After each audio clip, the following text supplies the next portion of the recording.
বর্ষা মানেই খিচুড়ি। তো বর্ষা কিন্তু বেশ কয়েকদিন ধরেই লেগে আছে। স্যাঁতস্যাঁতে অবস্থা আমার খুবই খারাপ লাগে, মানে কষ্টদায়ক। বৃষ্টি পছন্দ, তবে সেই বৃষ্টিটা এইভাবে লেগে থাকবে না। তো আসসালামু আলাইকুম, কাছে দূরে যে যেখান থেকে দেখছেন সকলকে জানাই এই বর্ষার প্রাণ ঢালা শুভেচ্ছা। সকালে নাস্তা তৈরি করব, আর কি নাস্তা তৈরি করব নিশ্চয়ই দেখে বুঝে ফেলাইছেন যে আমি খিচুড়ি রান্না করব। তো এখানে সাদা পোলাও রান্না করে নিচ্ছি। সাদা পোলাওটা যেভাবে রান্না করে, সাদা তেলের মধ্যে বেরেস্তা ভেজে নিয়েছি, তার মধ্যে চালটা ঢেলে দিয়ে এই তো দুই একটা সাদা এলাচ আর দুই একটা লবঙ্গ ছেড়ে দিয়ে দুটো কাঁচামরিচ দিয়ে দিলাম, দিয়ে চালটা ভালো করে কষিয়ে নিচ্ছি। তারপরে এই যে একটু গরম পানি দিয়ে দিলাম। গরম পানিটা দেওয়ার কারণ একটু তাড়াতাড়ি হয়ে যাবে। সকাল এখন 8টা বাজছে, উঠেছি সেই 6টায়। ক্ষুধা তো লেগেইছে, ছেলে মেয়েরাও উঠে পড়েছে সবাই। গরম গরম খিচুড়ি ভালোই লাগবে। তো আসলে এইভাবে মাংস খিচুড়ি রান্না করার কোনো ইয়েই ছিল না। ভেবেছিলাম আজকে একটু রুটি সবজি করব, কিন্তু গতকালকে চিকেন রান্না করা ছিল, সেটা রাতেবেলা একটু ভারী নাস্তা হয়েছে দেখে কেউই ভাত খায় নাই। তো পুরো চিকেনটাই রয়ে গেছিলো। তো সকালবেলা উঠে ভাবলাম যে আচ্ছা, চিকেন যেহেতু রান্না করাই আছে, তো একটু ভুনা খিচুড়ি তৈরি করে নিলেই হবে। তো এই তো চিকেনটা কিন্তু আমি টমেটো দিয়েই ভুনা করেছিলাম, তাই মানে ভালোই হলো। চালটা যখন পানি একটু টেনে এসেছে, তার উপরে আমি সেই চিকেনটা আমি বের করে রেখে ফ্রিজে নর্মালি ছিল, তারপরে আবার ওভেনে একটু গরম করে নিলাম। এরপরেই তো চালটা ছড়িয়ে দিয়ে তার মাঝখানে আমি চিকেনগুলো বসিয়ে দিচ্ছি। আর এটা তো বুঝতেই পারছেন, খুব সহজ করে শর্টকাটে খিচুড়ি, কিন্তু এটা খেতে কিন্তু বিরিয়ানি পোলাওয়ের থেকে কোনো অংশে কম না।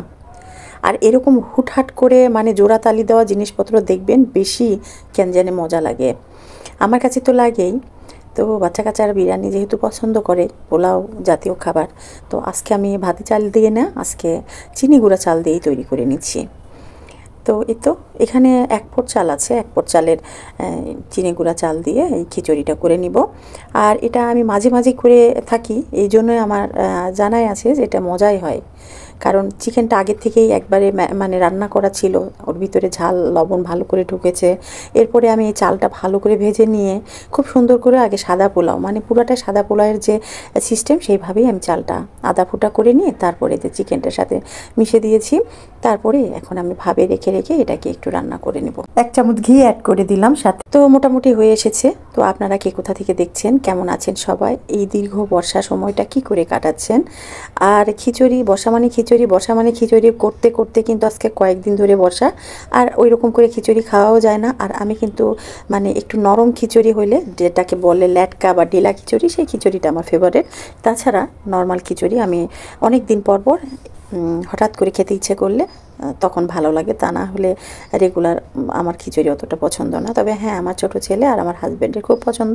ওদেরকে যদি প্রতিদিন সকালেই দেওয়া যায়, যদিও কন্টিনিউ এরকমভাবে করি নাই, কিন্তু আমার মনে হয় যে কেন যেন ওদেরকে প্রতিদিন দিলে ওরা প্রতিদিনই খুশি হয়ে যাবে। মানে খিচুড়িটা এত পছন্দ। তবে খিচুড়ির সাথে ভর্তা থাকতে হবে, ডিম ভাজি থাকতে হবে, তারপরে একটু গরুর মাংস ভুনা থাকতে হবে, মানে এইসব আহ্লাদে খাবার হলে মানে খুব পছন্দ, বেগুন ভাজি। তো এই যে দেখেছেন, খিচুড়িটা কিন্তু ঝরঝরে হয়ে গেছে, খুব সুন্দর। তো সাদা পোলাও রান্না করে এর সাথে যে অ্যাড করে দিলাম চিকেন বা গরুর মাংস রান্না করা থাকলে বা খাসির মাংস যেটাই থাক, এমনকি কবুতর দিয়েও অবশ্য আমি এরকম করে ঝাল ঝাল করে খিচুড়ি রান্না করি, আমাদের কাছে খুব ভালো লাগে। তো আমার এইরকম মানে শর্টকাট টেকনিকে, ফাঁকিবাজি টেকনিকে আপনারা কে কে তৈরি করে নেন খিচুড়ি বা বিরিয়ানি বা পোলাও, জানাবেন কিন্তু, ঠিক আছে? তবে সত্যি কথা বলতে কি, দুর্দান্ত হয় এরকম খাবার, চটপটে খাবারগুলো কিন্তু দুর্দান্ত হয়। আর বাচ্চা কাচ্চাও খুব খুশি হয়ে যাবে, সকালে ঘুম থেকে উঠেই দেখবে যে এরকম মাংস মাংস পোলাও খিচুড়ি। তো এইদিকে আমি খিচুড়িটা করে নিলাম, এদিকে ডিম সিদ্ধ করে নিয়েছি 2টা। তো সাথে টমেটো, শসা ছিল না, তাহলে শসাও কেটে নিতাম। টমেটো ছিল, তাও আসলে কি শুক্রবার মানে বাজারে যাবে, তো বাজারে যাওয়ার আগে বুঝতেই পারছেন টমেটো শসা সবজি টবজি সব কিছু কম। তাছাড়া ওর বাবা বাইরে গেলেই টুকটাক সবজি আনে, সেটাও আনতে পারছে না, বৃষ্টি লেগে আছে, প্রচণ্ড বৃষ্টি। তো এই তো আজকে সকালে শর্টকাট মেনু ছিল এই। দুপুরে কিন্তু আর কোনো খিচুড়ি বিরিয়ানি পোলাও করছি না, একবারে সাদা ভাতই করব, ভাত ডাল মাছ ভাজি বা মাছের চচ্চড়ি এইসবই থাকবে। তো সকালে নাস্তাতে আপনারা কে কী রান্না করেছেন অবশ্যই জানাবেন কিন্তু, ঠিক আছে? আর আমার এই যে এই খিচুড়ির রেসিপিটা কেমন লাগলো, ভালো লাগলে লাইক কমেন্ট দিয়ে পাশেই থাকেন। আজকে পর্যন্ত, আবারও সবাইকে সবাইকে শুভকামনা জানিয়ে শেষ করছি। আল্লাহ হাফিজ।